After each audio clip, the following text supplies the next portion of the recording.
अगर आप animal type फिल्में पसंद करते हैं तो जोरम आपको पसंद नहीं आएगी। इस फिल्म में ऐसी कोई चीज नहीं है जिससे मनोरंजन का पात्र माना जाए। यानी न हिंसा है उस तरह की, न सेक्स है, न गाने हैं, न प्यार मोहब्बत के सीन है, न कोरी डिशम डिशम है।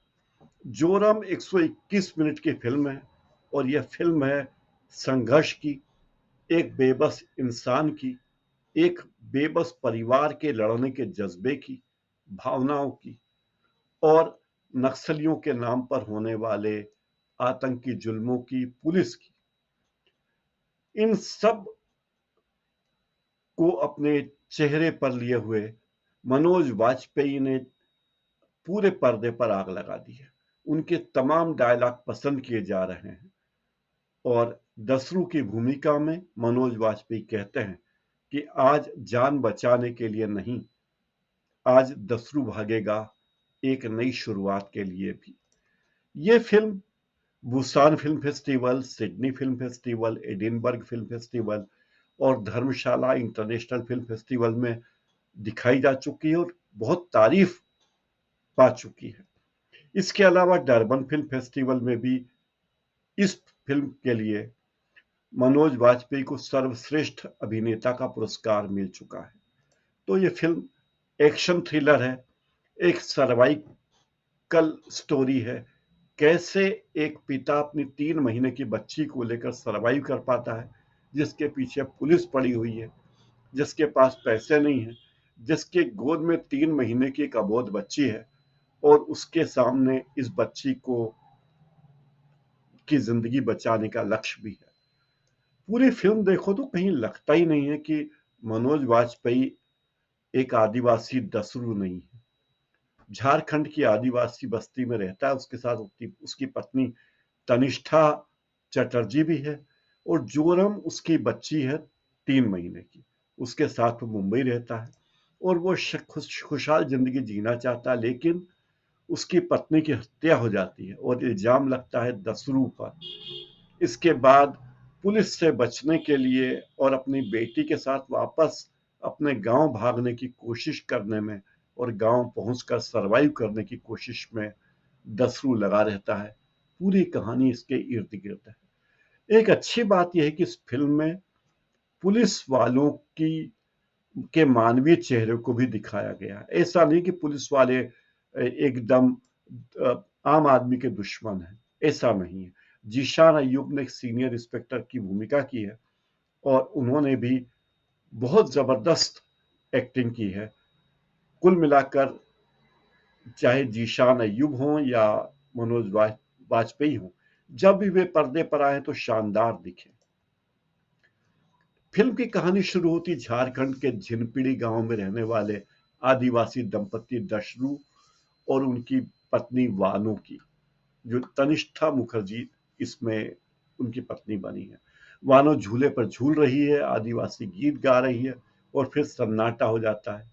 कहानी सीधे मुंबई आ जाती है, जहां कंस्ट्रक्शन साइट पर दोनों मनोज वाजपेयी और उनकी पत्नी मेहनत कर रहे हैं। साथ में 3 महीने की उनकी बच्ची भी है, जिसका नाम है जोरम, जिसके नाम पर पूरी फिल्म है। हुआ यह था कि मनोज वाजपेयी झारखंड में जब रहते हैं तो वे माओवादियों के संपर्क में रहते हैं और माओवादियों के साथ वे एक व्यक्ति को, जिस पर कि पुलिस का मुखबिर होने का शक है, उसे मारते हैं और उसकी हत्या कर देते हैं। उसके बाद पुलिस उनके पीछे पड़ी है, क्योंकि जिसे मारा गया है उसकी मां विधायक बन चुकी है और उसे लगता है कि दसरू का यानी मनोज वाजपेयी का इसमें रोल है। तो वो आदिवासी विधायक बन चुकी है स्मिता तांबे, और वो सोलर लाइट और साड़ियां बांटने के बहाने दसरू की खोज में आती है, क्योंकि उसे लगता है कि यही व्यक्ति है जिसने उसकी उसके बेटे की हत्या की। दसरू की पत्नी की हत्या हो जाती है मुंबई में। दसरू किसी तरह बच्ची को लेकर भाग निकलता है। पुलिस उसके पीछा करती है, कुर्ला स्टेशन से वो ट्रेन में बैठता है, पुलिस उसके पीछे लगती है और जो चेजिंग दिखाई गई है पुलिस की और मनोज वाजपेयी की। एक 3 महीने की बच्ची भूखी प्यासी, पैसे नहीं है। कहीं भी ये लगा ही नहीं कि मनोज वाजपेयी एक आदिवासी व्यक्ति नहीं है। एक सीनियर इंस्पेक्टर रत्नाकर बगुल उसके पीछे है। उसे जिम्मेदारी दी जाती है कि इस माओवादी को पकड़ा जाए। दसरू अपने गांव पहुंचता है तो पुलिस इंस्पेक्टर को भी उसके गांव भेजा जाता है। गांव में जिस तरह के पुलिस थाने होते हैं बड़े दिलचस्प दिखाए गए हैं। मनोज वाजपेयी इस फिल्म में बंदूक उठाते हैं लेकिन पसंद से नहीं उठाते, भाग के वो आ जाते हैं।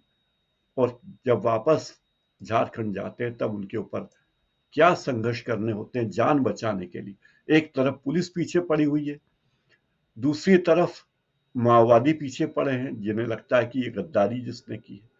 पूरे झारखंड में पोस्टर लगे हुए हैं कि दसरू को जिंदा पकड़ाने में इनाम मिलेगा और भाग रहा है दसरू 3 महीने की बच्ची को लेकर। इस फिल्म के थीम यह है कि विकास के नाम पर आदिवासियों की जमीन ली जा रही है, जंगलों को बर्बाद किया जा रहा है और जमीन को पैसे के लिए बेच देते हैं आदिवासी, तो माओवादी उन पर जुल्म करते हैं।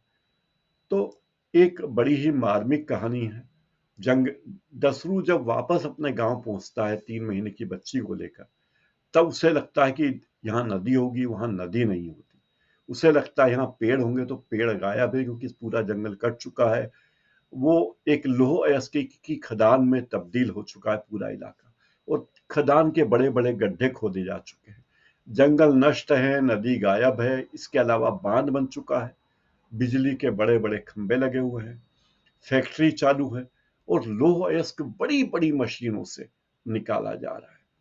आदिवासी कहते हैं कि हम जमीन नहीं देंगे, हम गांव नहीं देंगे। एक गांव भी दिखाया है, गाना भी दिखाने की कोशिश की गई है, लेकिन गजब की कहानी है। मोहम्मद जीशान ने भी बहुत जबरदस्त काम किया है और ये लगा है कि वो भी कोई बहुत बड़े मजे हुए कलाकार है। इसके अलावा मेघना ठाकुर, धनीराम प्रजापति भी इसमें है। देवाशीष मखीजा ने लिखा भी है और डायरेक्ट भी किया है। निर्माता जी सिनेमा है और ये फिल्म रिलीज हुई है। बहुत ही जबरदस्त फिल्म है। अगर आप पारंपरिक फिल्में नहीं देखते हैं, अगर आप मनोरंजन के लिए ही फिल्में नहीं देखते हैं, तो ये फिल्म आपके लिए है। लेकिन अगर आप मस्ती मनोरंजन चाहते हैं, सीटियां बजाना चाहते हैं, ठिलवाई करना चाहते हैं, तो ये फिल्म आपके लिए नहीं है। ये फिल्म देखी जा सकती है सिर्फ मनोज वाजपेयी की एक्टिंग के लिए और जबरदस्त कहानी और उसके प्रेजेंटेशन के लिए। आज मेरे इस कार्यक्रम में इतना ही। आपको मेरा रिव्यू कैसा लगा जरूर बताइए और मेरे चैनल को लाइक कर लीजिए, सब्सक्राइब कर लीजिए और बेल आइकन जरूर दबा दीजिए। बहुत बहुत धन्यवाद।